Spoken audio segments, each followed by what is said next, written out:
Hey guys, welcome back to the channel. Today's video is brought to you by Bigfoot and the New Mutants, two things that definitely exist. Alright, well, enjoy.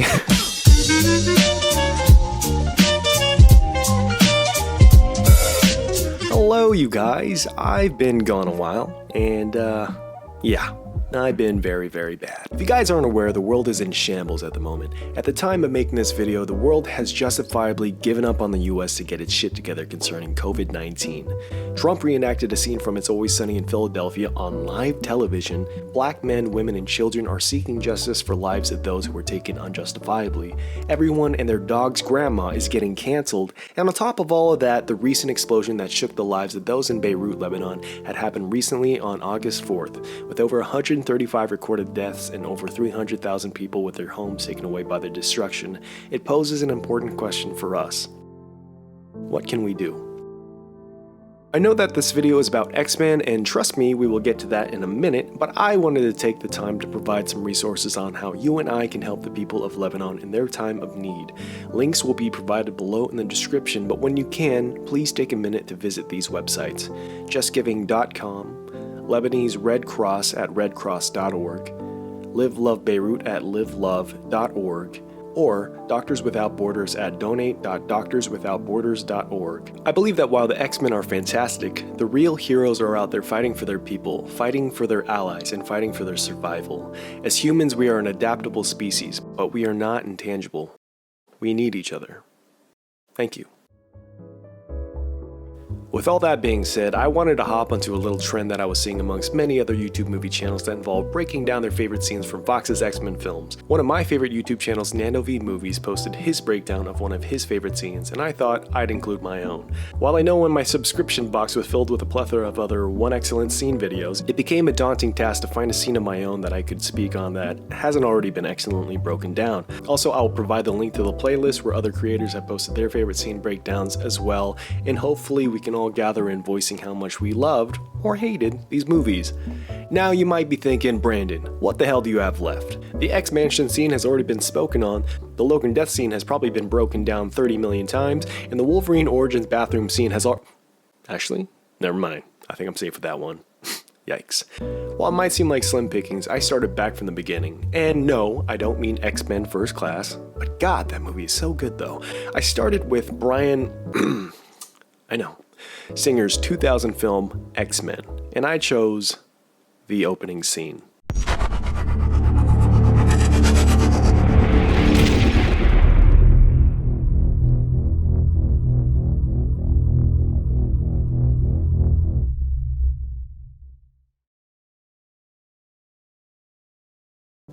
Now, imagine. All the X-Men content we've consumed up to this point has either been in comic form or through the excellent animated series. Our idea of X-Men is bright, splash pages or that electric intro that we can all hum by memory.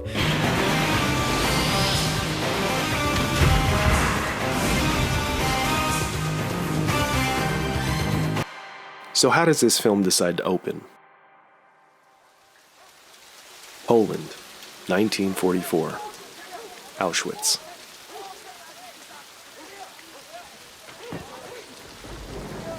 Enter Magneto. From this moment moving forward, this tone is felt through the entire series and sets up not only our villain Erik Lensherr to his motivation in becoming Magneto, but it forces us, the audience, to see humanity at its lowest point in time, and to see it through the eyes of a boy at his most innocent and impressionable point in his life. We see anger. With little to no dialogue for the first 30 seconds, we don't see fear in Erik's eyes, but we see rage, contempt. He isn't thinking about what's going to happen to him. Rather, we see what he thinks about humanity far before he or us, the audience, realize what he's capable of. In fact, this is before we as an audience even know who this kid is. By setting the opening scene in Auschwitz during the height of the Nazi regime, we are introduced to an evil that we can all understand. This singular scene is key in setting the groundwork for the conflict that strings all these films together.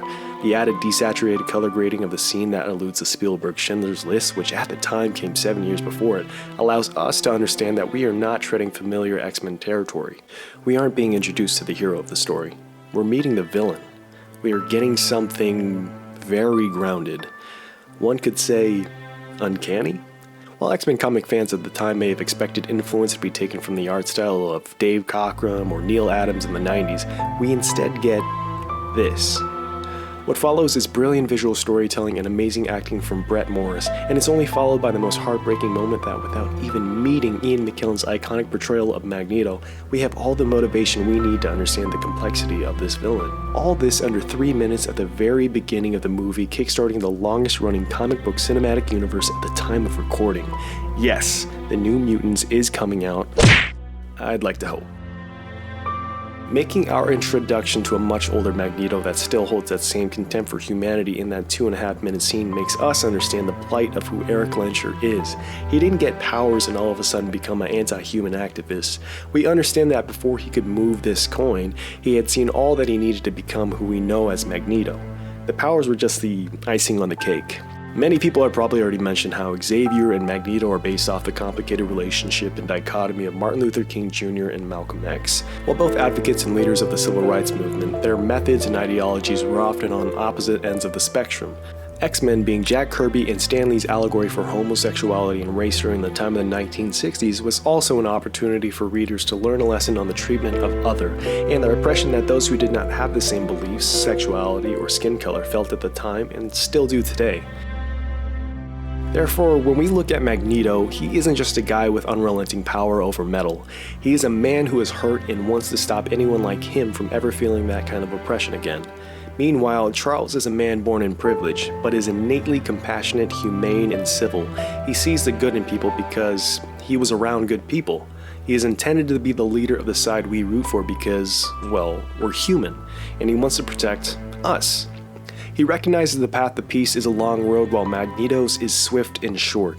We understand both sides equally because they each have the advantage of their own perspective.